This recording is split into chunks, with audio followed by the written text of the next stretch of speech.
family dinners are like this, right? Me too. Oh my goodness, I still want to pinch myself. Okay, let's start. Laura, Judith, where's Amy? Amy, Regina, Julie. I am so deeply honored to be honored among you guys. I am so deeply inspired by your talent every single day, and the fact that I call some of you friends and collaborators is like, blows my mind. You muse me on a regular basis. I want to start by thanking the people of Alabama.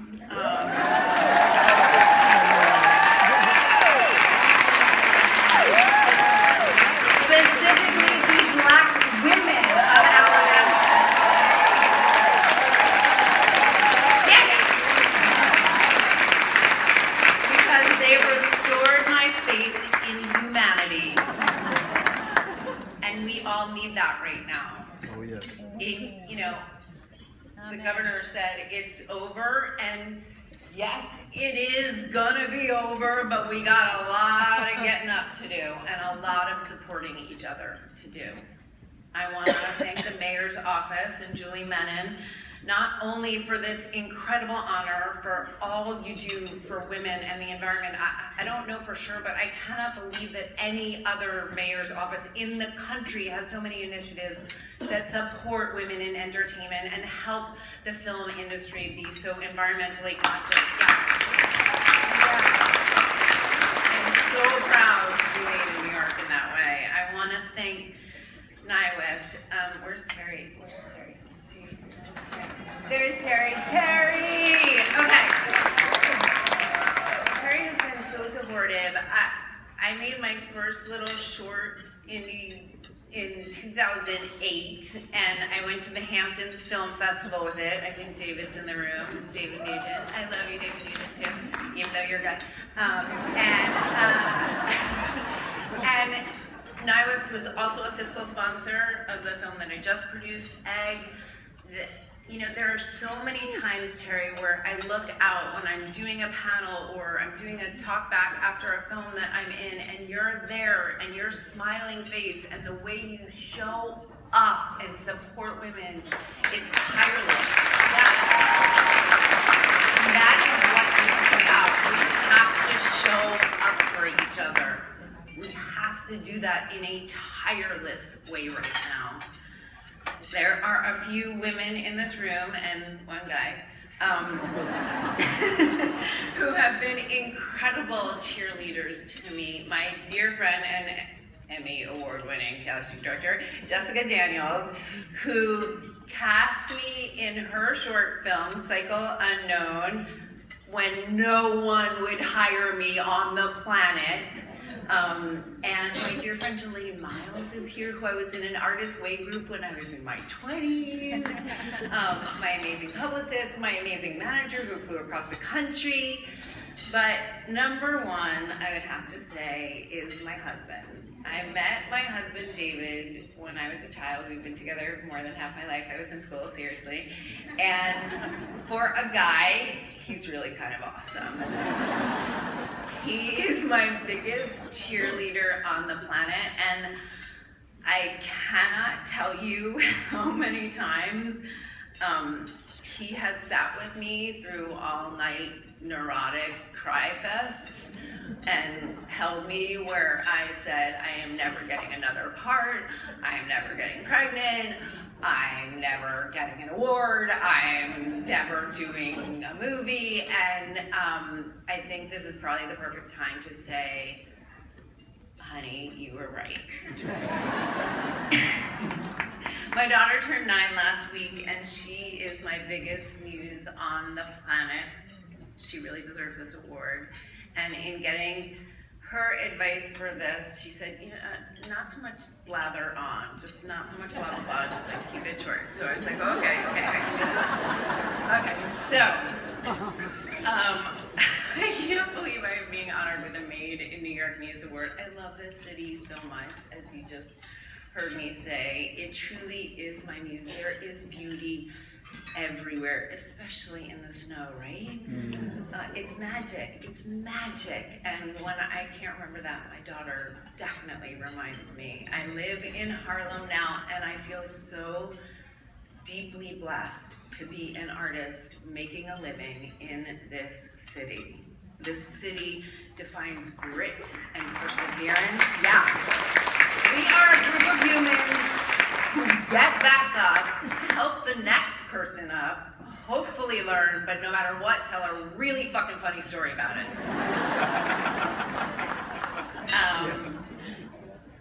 I feel like people move to LA when they're looking for, fairy tale endings, and people move to New York when they actually want to work their ass off and make their own dreams come true, right? So I love you all, because we're all bootstrappers, as am I. As for my muses, I am so grateful for the women who have invited me into their magical, creative worlds. Genji Cohn, Pamela Adlon, Shonda Rhimes, Jill Cartman, Abby and Alana, Broad City, the list goes on and on. And these powerhouse, hyphenate, juggle masters of awesomeness. They inspire me, they allow me to play these nuanced characters who are juicy and aren't just two-dimensionally good or evil. And I sure hope my acting entertains and inspires others, and I hope my producing does as well. But honestly, the most important way I want to be a muse is being of service to other women. Thank you. I have been musing, see how I did that there, about what it means both to be made in New York and a muse. And my husband made a joke about being, I'm so bad at this, a made man, can I do that right now? What are you supposed to, a made man, whatever, that totally failed. But it actually made me think, what does it mean to be a made woman? What does it mean? And the importance of having a woman's mafia, and how deeply in this moment important that is, that we help other women, that even if you don't know a woman, you can give her a chance. You can listen to her, even if you don't like her politics. You can vouch for her. You can stand up for her, that if someone is qualified and talented, even if she isn't part of your personal tribe, you can give her an opportunity that no one else has before. We can, and I kind of want to say we must all make the decision to support a woman, to listen to her, to believe her, to encourage her, to trust her.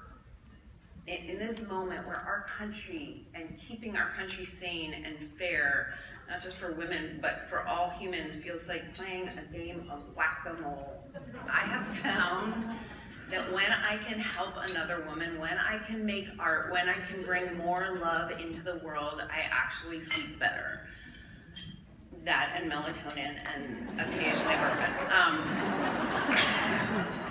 So I invite you all today to embrace the feminist mafia of awesomeness that is in this room today, and make a decision to help someone here.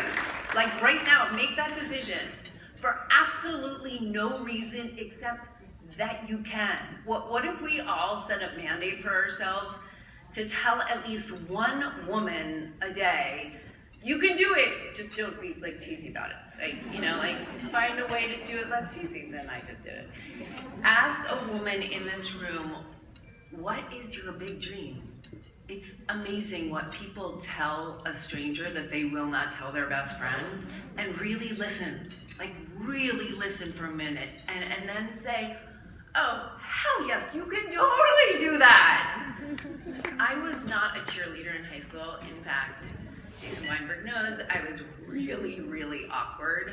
I am useless with pom-poms, and I cannot rhyme to save my life. But I see you all in this room and how hard every single one of you is working to breathe life into art and art into life. And I will cheer for every single one of you until my voice is gone. So thank you.